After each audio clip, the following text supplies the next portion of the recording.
a little bit later.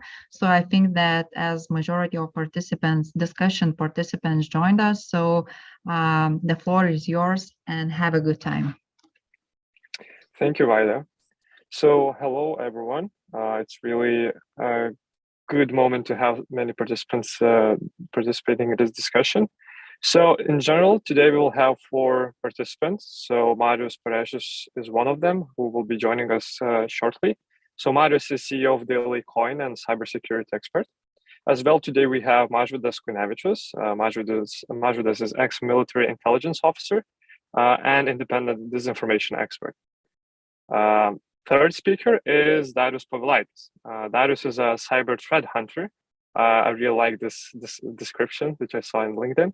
And Darius has over 20 years of experience in building security infrastructures. And lastly, but really exciting as well, to have Viktoras Daukšas. Viktoras is head of debunkeu.org. Debunkeu.org is independent technological analytical center and NGO whose main task is to research disinformation in the public space and execute educational media literacy campaigns. So hello, everyone. Hello. Security infrastructures. And lastly, but okay, we have some lag here. So I would like to start discussion with one question. So how do you see the current situation of cyber warfare with the physical war happening in Ukraine now, and how it changed from the last week where the war was not happening, the physical war was not happening. And from that on, we will move to other questions. So I'm quite interested to hear first, Mažvydas, your thoughts, and we will move later on to other participants as well. Okay, so hello everyone. Thank you for having me at these really tough times. So first of all, I think we have to distinguish 2 main things: cyber security and cyber warfare in peacetime and wartime. But first of all, peacetime and wartime operations, I think my colleagues will add to, they are intertwined too. For example, in the peacetime, when we speak about cyber operations or attacks, is often combined, and especially when we speak about Russian cyber attacks and Russian understanding about cyberspace, it's intertwined with the information warfare. And when we're speaking about these cyber attacks, it's combined with information, and other means are used to disrupt information space. I'm speaking about the peacetime. Spread disinformation or gather data, also influence political decisions and population emotions, provoke uncertainty and chaos, also for financial purposes, blackmailing, and of course espionage. When we're talking about cyber attacks in a wartime, it's often used to support the conventional, or that traditional means to wage war. It's, for example, to shut down the critical infrastructure like electricity or water supplies. Of course, telecommunications to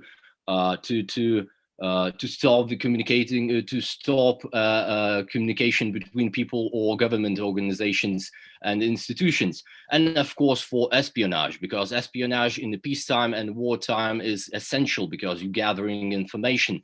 So shortly, in the wartime, the main goal is to destabilize and distract, to cause chaos in the society, that enemy or like your enemy cannot continue to coordinate their actions between the elements of military forces, and of course in the and in the public. So the difference between peacetime and wartime, I think, answering to your question, 1 week before and now, I think nothing changed. So nothing changed. If we will look 1 year ago, maybe, yeah, something changed. But now the main targets are critical infrastructure, government websites, government institution websites, telecommunications, and of course financial targets like banks to cause chaos. So maybe colleagues will add something. Yeah, would be interesting to hear what are thoughts of others as well to add on this topic. Okay, from my perspective, we received the permit to hack Russian side, because earlier it was just investigation, penetration testing, and everything. Now we have the right to hack, to publish data, to deface, change information, hack newspapers, DDoS any website at Russian side. Sometimes we're doing some strange hacks, like hacking of governmental infrastructure and access to the databases to use these databases later for other services. An example, we're providing service for the immigration office. So now they have access to, an example from my side. I just shared the database of KGB agents in Belarus. I shared with them database of people who was involved in actions after the regime winning at the elections in Belarus. So I have data and personal data of all these people who, an example, judges, special forces, police officers, with personal codes, with home addresses, with everything. Even we have a description of each action that these people done in the past. There are database which was collected by the people and journalists in the last year. So now we're using this data to frozen funds at the banks, financial institutions in the whole Europe. And later we'll do the same with United States and Swiss. Next to it, we're also sharing this data with special forces, sometimes military ones, sometimes some kind of investigation agencies ruled by governments, and border access. So all Belarusians who was involved in some kind of actions or was the agents of KGB, all these data will be shared with governments. Not just usual things. Oh, maybe we will find this info. No, we helped people to Belarus, and now we're sharing this data with governments to protect other countries against access of agents to these countries. It's just small example how we use hacked data. It's not for money. It's now for the peace and for governmental stuff. That's quite interesting. So Mario, is it like who has the permit to do that? Like, is it casual citizen or is it, just authorized programmers, developers that could do it now? So like how it works? I don't know, you know my story, but myself personally, I'm on one of these databases at these agencies. I'm on blacklist of Russia and Belarus already from 2013. Now I have a permit to hack and to share that kind of data to the public. I don't have other ways. Mm-hmm. I must do that from my side as protection for myself. So Lithuanian government now using this data for migration process. Our financial institutions now blocking money transfers, holding money at banks if these persons have opened accounts and local fintechs. It's just my personal perspective. Is it legal? Okay. If we're looking to the GDPR stuff, it's not legal. But If we're talking about wartime, GDPR not working here. So I received a permit to do that. Okay. So hackathon participants, can they do that? Yep. Okay, interesting. So I would love to hear And as well. I have a good target. If there are some people who want to hack Ministry of Defense or FSB in Russia, I need that kind of data. I have demand on that from the governments of other countries in Europe. So if you have it, let's use it. Okay, interesting. Dario, what is your intake on this part as well? Okay, so as Mažvydas told his thoughts about situation in Ukraine in peacetime and in wartime. In my opinion, Russians do not. Okay, they disturb peace. They trying to disturb communication, etc., etc. But they did not succeed. I mean, they introduced some disturbance, but all the same, the information is flowing from Ukraine. Everything is working. I mean, it works. It's not the goal, I suppose, not achieved. As Marius talked about the right to strike back. Yes, hacker groups, etc., are targeting back Russian Federation governmental websites, etc. But in my opinion, it's not the right way to do that. I suppose. Okay, you can hack, you can create, for example, DDoS attacks, etc., etc. But the result is not very, it's just very short-living. I mean, and in my opinion, the best way would be impose sanctions by ordinary citizens. What I mean that every currently governments they don't come to the common decision, for example, to impose some sanctions on the SWIFT, etc., and it's very difficult. But nowadays, almost everything is in online. I mean, it's shops, it's everything, travel agencies, etc., etc. So generally, I saw in some social network that Russians are complaining that one of the software providers, they just blocked access to the software. I mean, they are complaining, they bought licenses, and there was very many complaints because of that. What I'm trying to say, that every business owner, every website, every business, they can impose sanctions against Russia very easy. There are technical means, and what we are lacking now, we're just lacking some guide how to do that.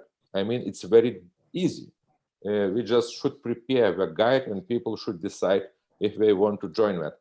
And that would be, I suppose, if that would, I would say, if a lot of people would follow that, that would be much more greater impact on the Russia, because the ordinary people will feel what's happening, because it's very, it's not time to wait for the governments to impose those sanctions. So generally, there are some providers, some cloud providers, for example, Cloudflare, which allows you very easily to transfer your website, let's say, to Cloudflare and block by countries just who can access them. So generally, it's very easy, and just some instruction has to be prepared and somehow just spread over the network, because I suppose that a lot of people in the world want to join that fight against Russia. So generally, we just should do that, and in my opinion, that would be much more. That will have much more impact, not just temporary impact, but that might be very long time impact. That's really good thought, and we already are seeing even Lithuanian companies as Omnis and stopping their services for Russian clients. And I guess well what casual citizens can do as they're working in specific tech companies. Many of our fellow trainers work in those companies. They can raise the discussion inside the companies and push those actions into practice as active parts of the companies. Yeah, but sometimes it's very difficult, for the companies, for some companies, especially big companies, which shareholders are somewhere outside. For that reason, I suppose that, as I said, small businesses are much more flexible in that case. And if they want to know, maybe they are lacking resources, maybe they are lacking the knowledge how to do that. Yeah, but that knowledge can be provided very easily. This is the first thing. Another thing that when the bigger companies they don't want to do that. For example, there are ways, as said Marius, that maybe the traffic to Russia should be stopped somehow.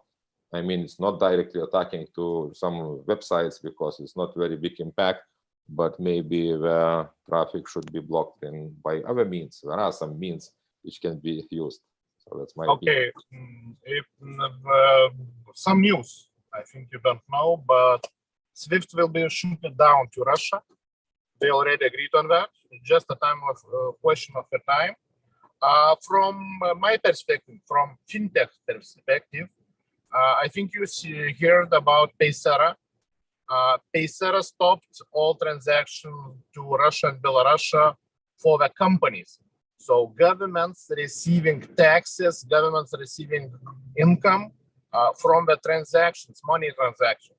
So the biggest stuff to stop someone is to close the pipeline of the money. So we decided to shut down the money transfer.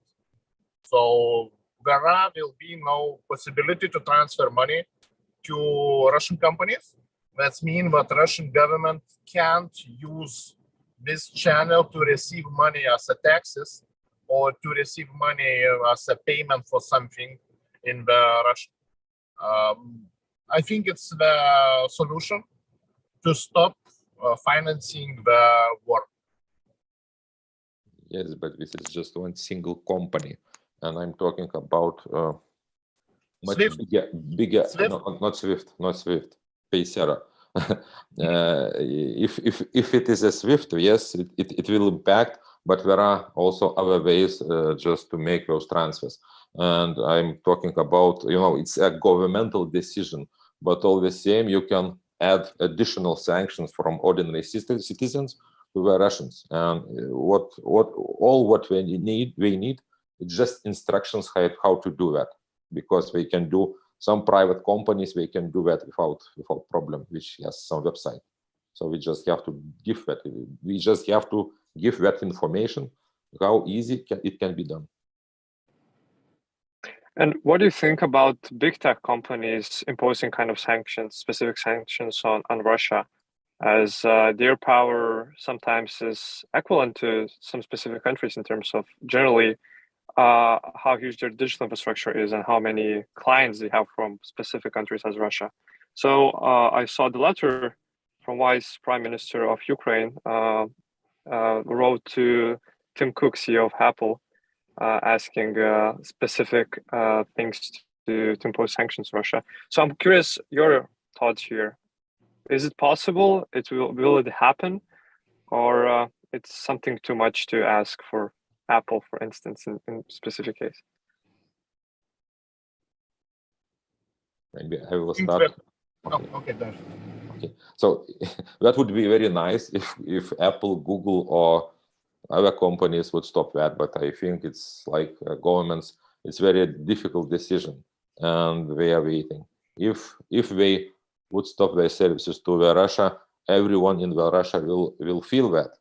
Because at the moment they even don't know what's happening, because we have local propaganda which is showing totally different views which are happening in Ukraine.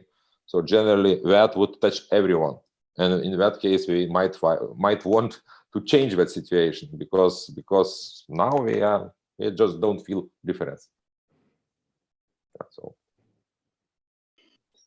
I will jump in. I think that all this picture is much bigger, and just talking about hacking and how it changed over 1 week, and calling 1 week before a peacetime, it's absolute nonsense. The war is happening the last 8 years. Crimea was occupied in 2014. All these conflicts, they never stopped. It's 40,000 people dead before 1.5 weeks already. So now what's changed is the actual military warfare.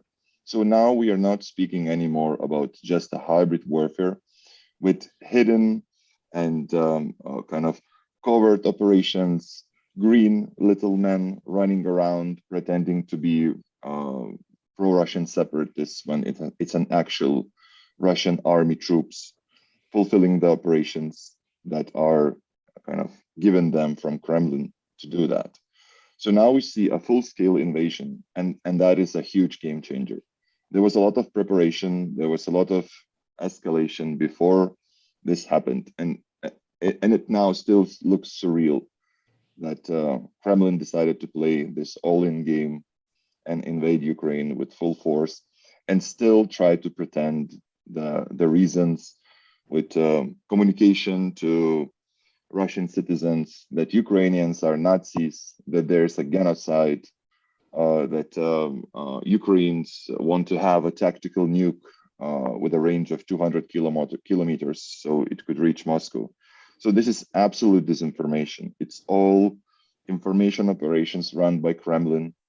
There was at least 8 false flag operations that we found when these rocket launchers were firing missiles, and there were actually Russians doing that and pretending and manipulating the videos to kind of show that this is Ukrainian side.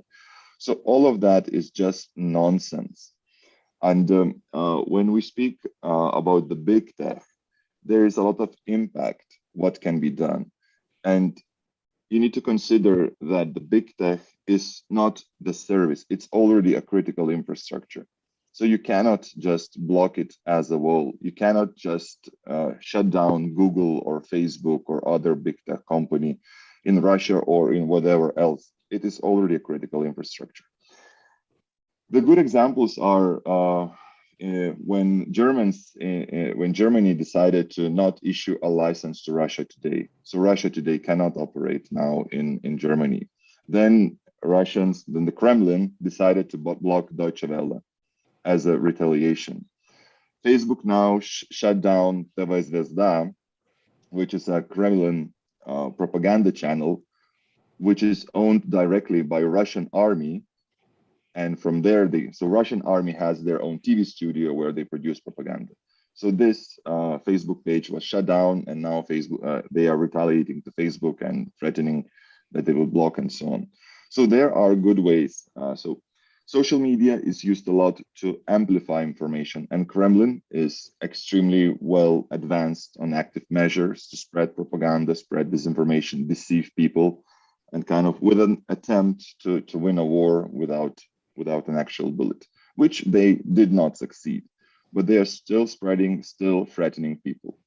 So helping to stop the amplification of Kremlin content is one of the best strategies what also can be done, either to blocking those accounts, shutting down all of these governmental accounts. There was the message that Facebook will shut down all ads on Facebook, so the Russian government could not run any ads in Facebook anymore.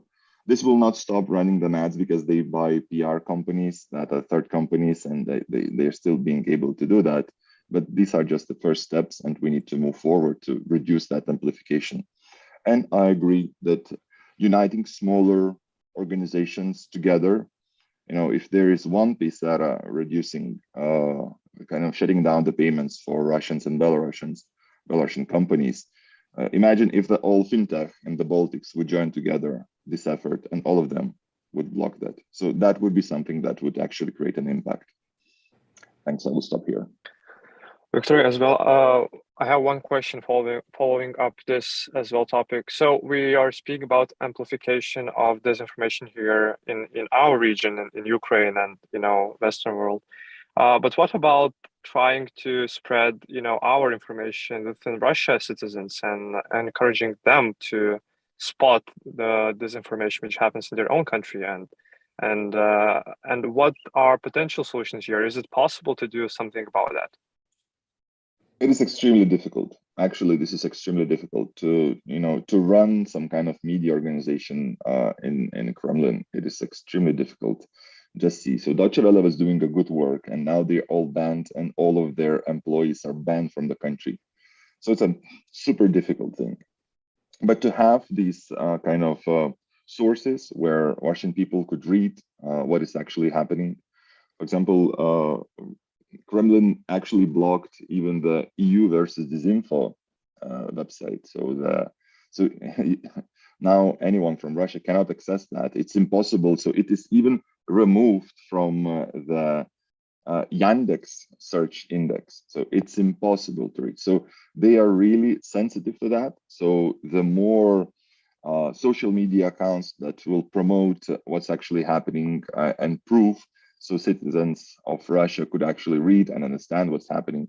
So on that way, kind of moving forward with a grassroots approach, it is kind of impossible to counter. So it's a grassroots, and but preferably do it remotely, never do it directly in Russia, because otherwise you will end up in jail.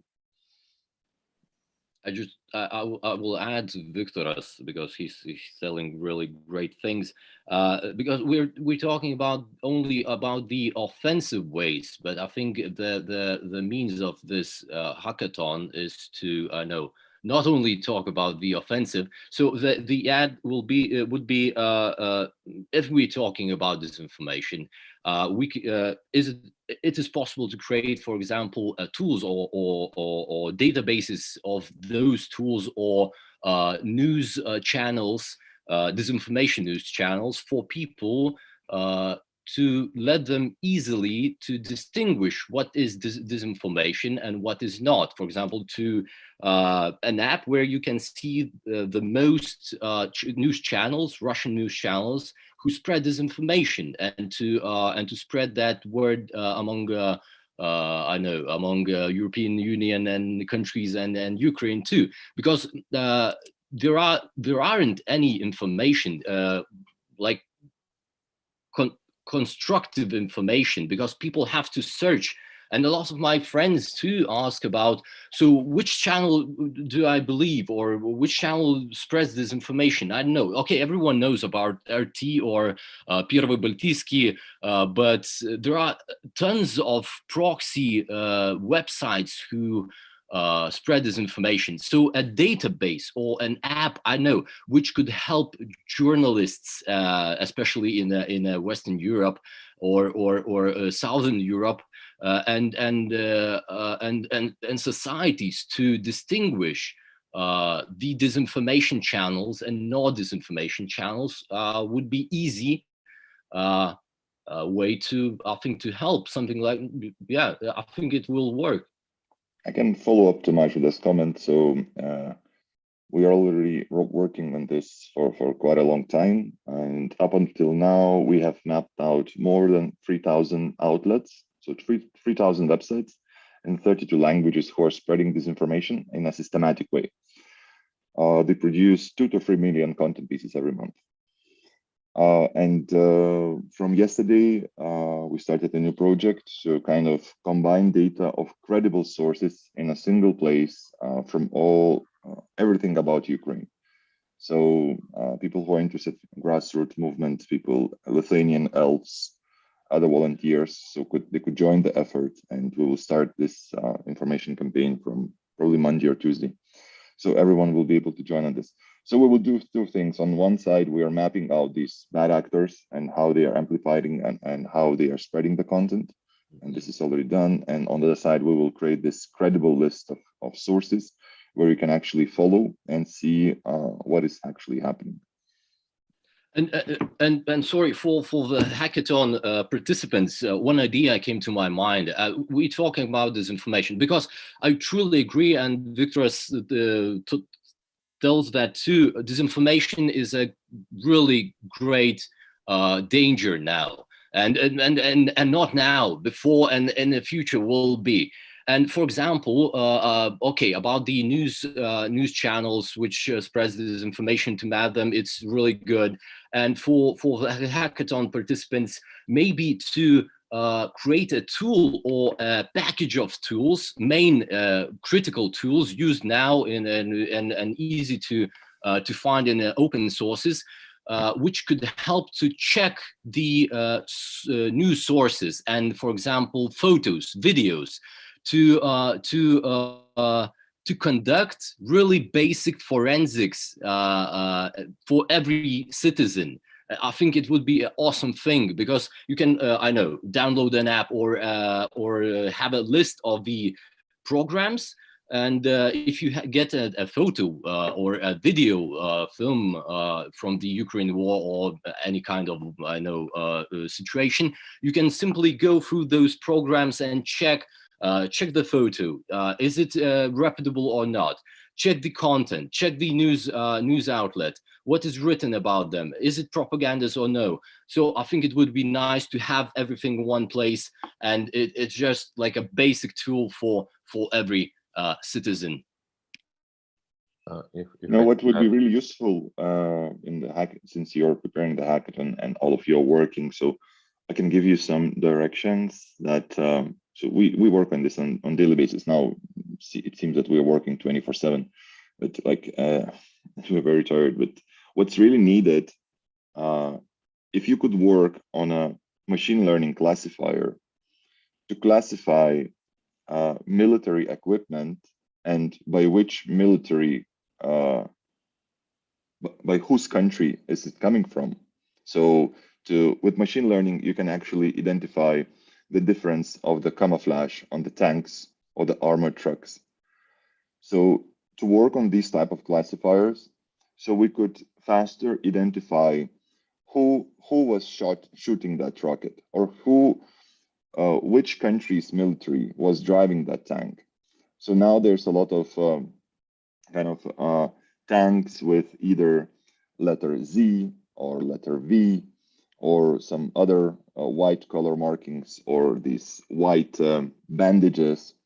So there are some signs that could help much faster identify and kind of create these. And all of this is evidence, so there's a lot of actual military crime that is happening now, and later trials will happen. So the more evidence will be collected, the easier the trials will be. So to kind of identify. But basically, if you could work on these classifiers, that would be very useful.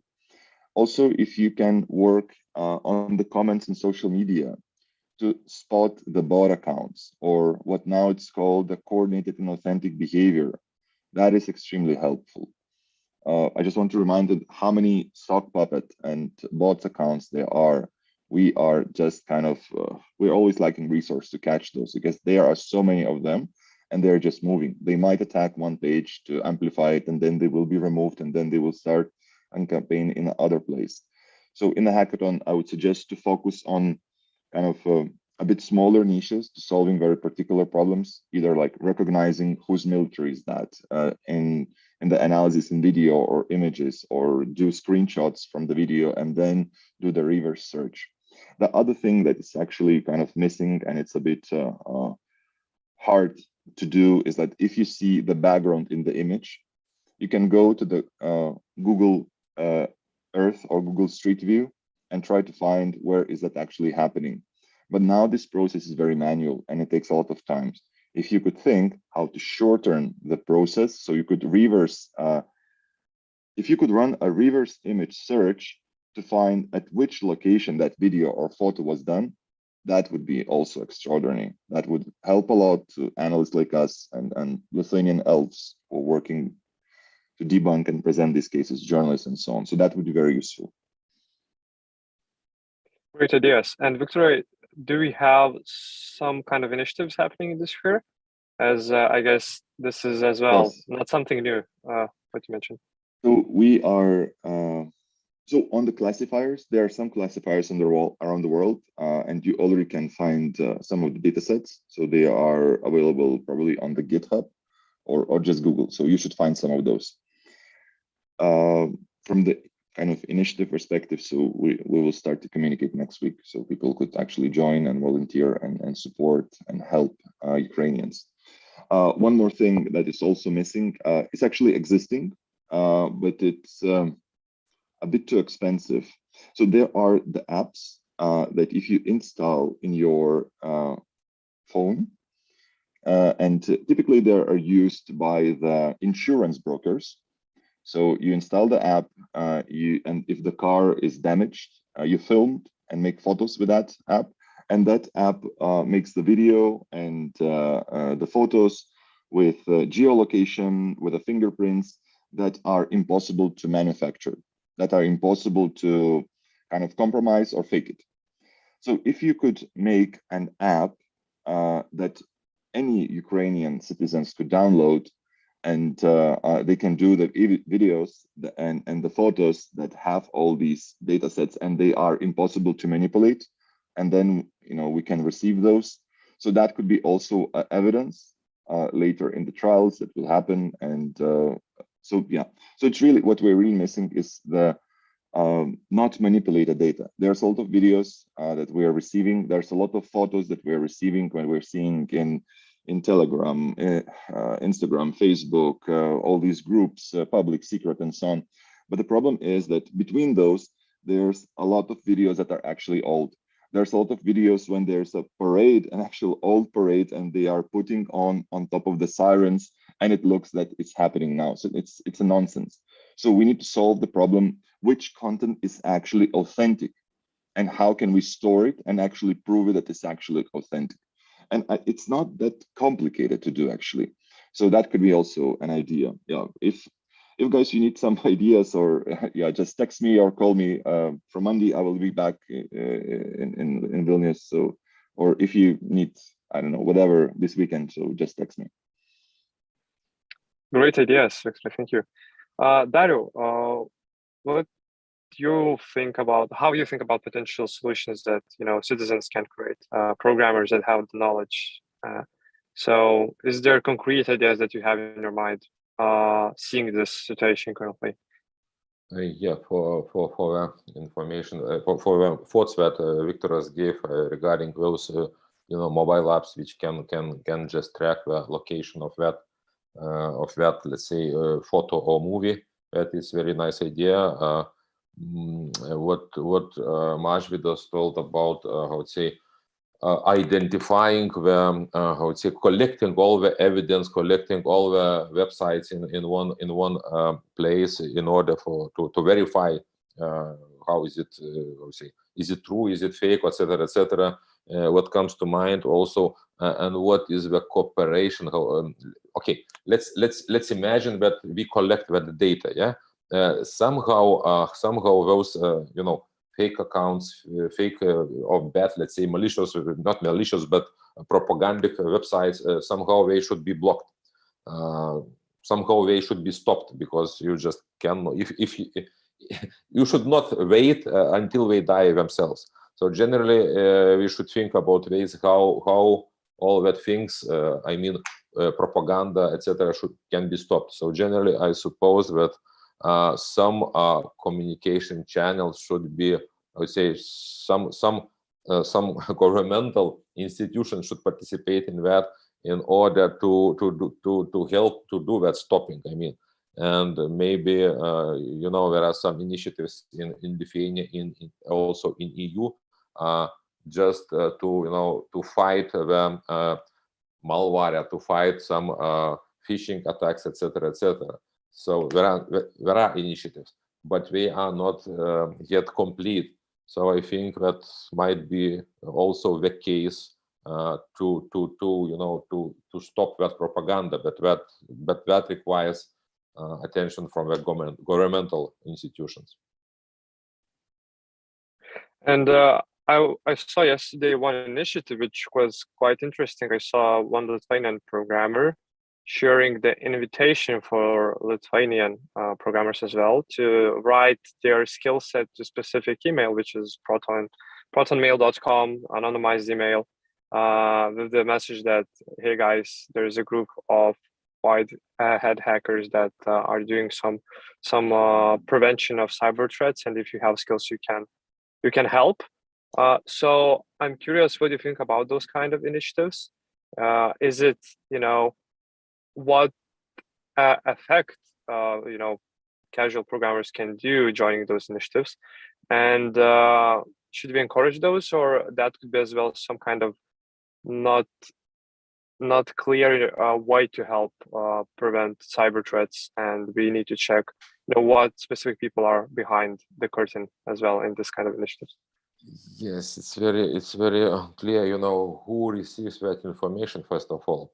Another thing is that, from my experience, programmer is not if he is just pure programmer, he is not the right person to cope with attacks, because it requires different knowledge. I mean, you should understand how a world is built, what can be done, how to protect, etc., etc., etc. So generally, I'm very it's doubtful that it's targeted for the defense. But as I said, it might also be used for some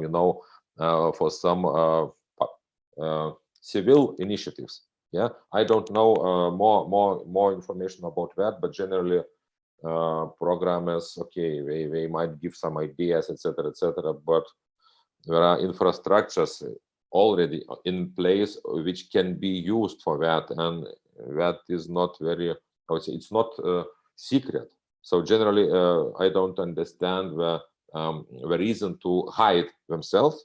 Yeah, just sending that information to Proton. If you don't plan to do some attacks, because in my opinion, it would be if some community would just let's say give some information for the business, etc., etc., etc., etc., how to protect your assets, your online assets, how to do that in easy way. What can you do if you want to support Ukraine and, for example, block the Russian Federation to come into your website, etc., etc. And that information is not offensive; it's just purely defensive. You are defending themselves. You are just supporting people, and that does not require any, I would say, any hiding. So I don't have very, I just need to jump in for a very short comment. Look, guys, please use your critical thinking. If there is an anonymous email asking you to send your personal details, your CV, and so on, so that might already be a cyber operation from the other side. So, don't be stupid or naive, and bad things are happening, and you need to be aware about that.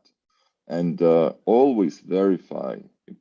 Just figure out the people you know, or the people that know the people who are behind that. Do not enter it without that. You might end up in a very bad situation. The other thing is that the white hat hacking, you really need to have the permit. Otherwise, you are risking end up with a criminal law and get in jail. So don't be stupid. Don't do something that is that much risky, and that you might get caught up in that.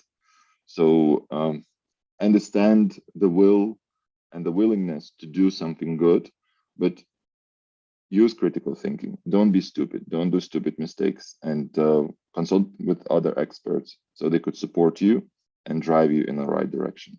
End of comment. Great thoughts, and especially be thoughtful about even that message is coming from your friend, because that friend could be as well unaware of the genesis of this message, and fell short of this kind of scam, maybe even. I just need to add up one more thing. Sorry. Yeah, so sure. That, use critical thinking, but don't get paranoid. Because if you will start to think that there is all around only agents and everyone has bad intentions, so actors have bad intentions when you prove it, and paranoia doesn't help.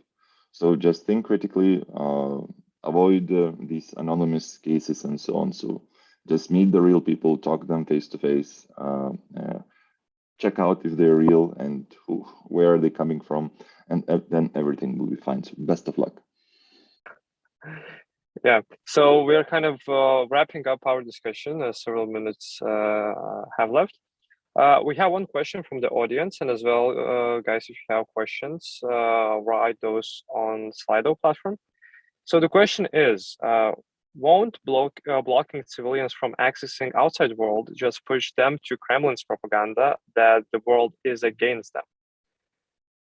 So how would you answer this question?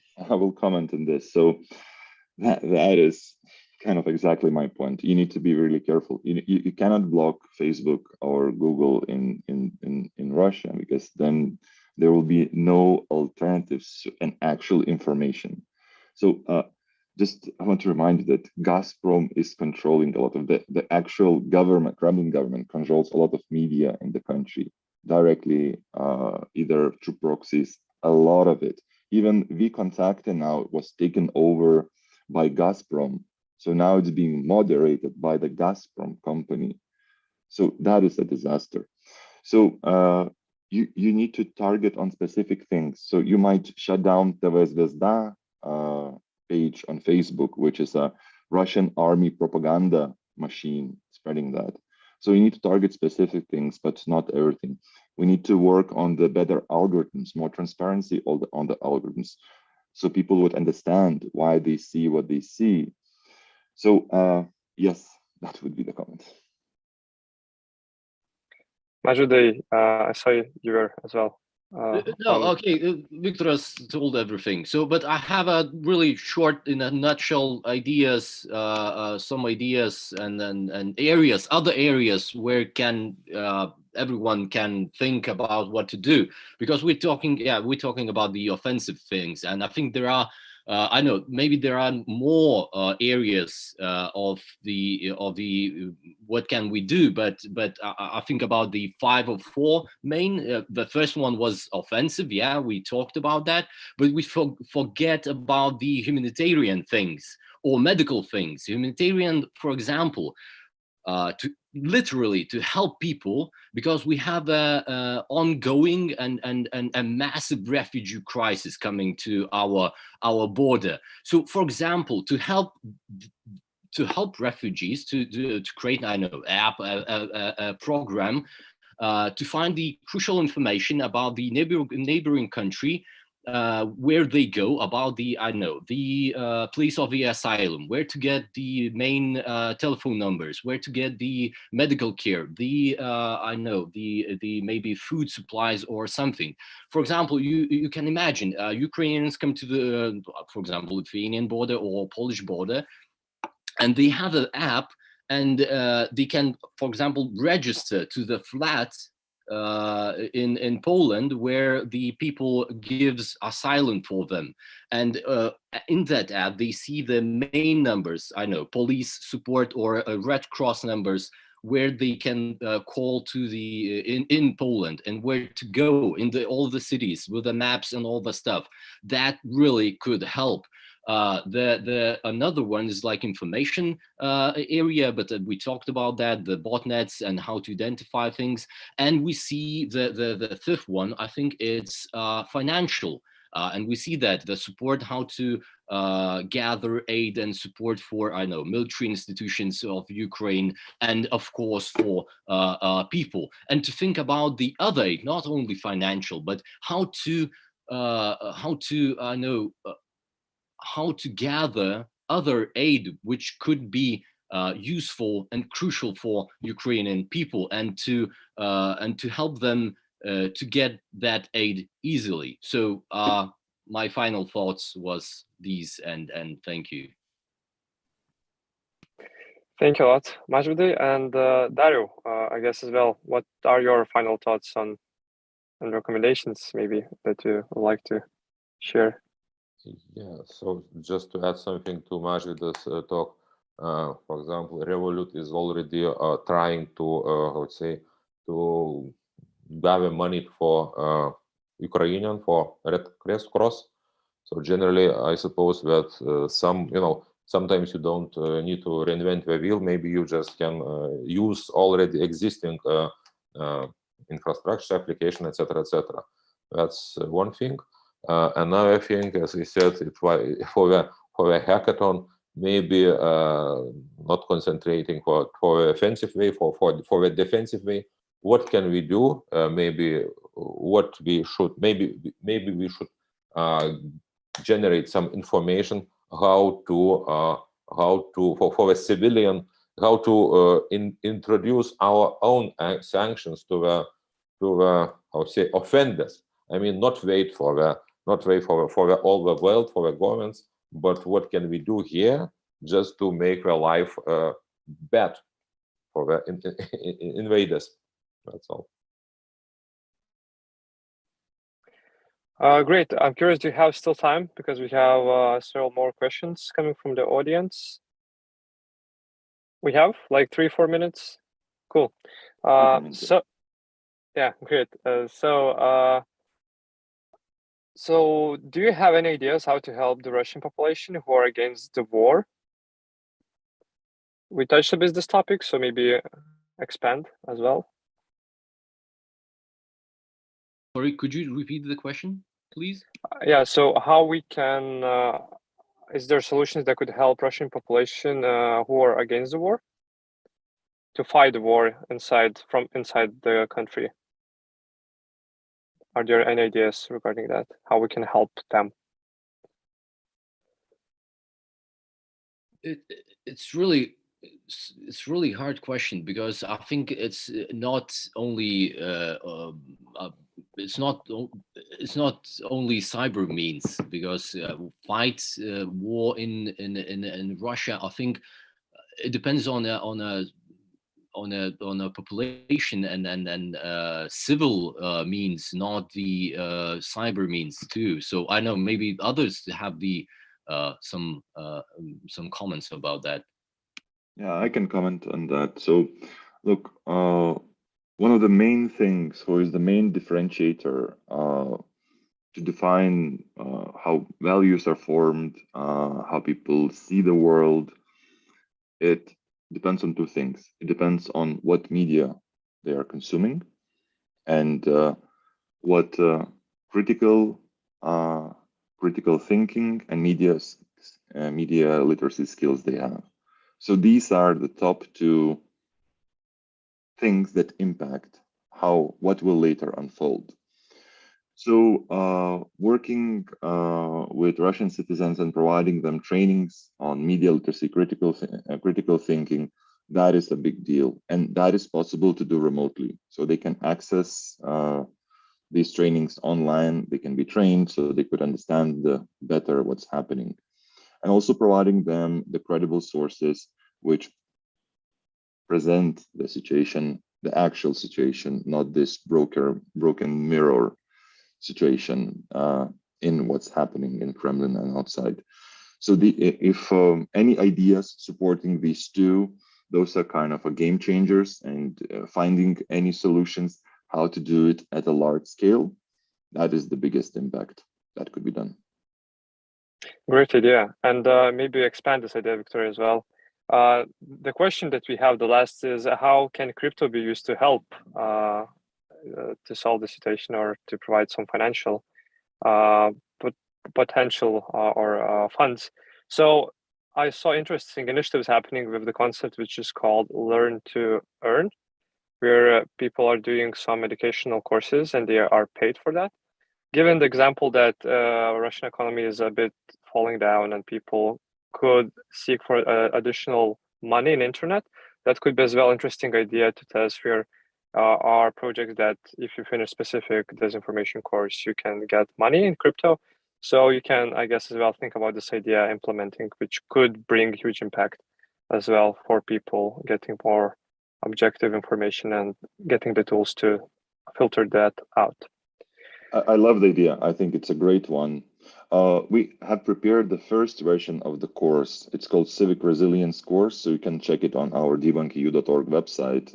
It's for free, so that could be also maybe a step where you can also see what's already done. So Yeah, basically your main task is not to reinvent the wheel and use the wheels that are already invented and create something new of the things that are created. Exactly.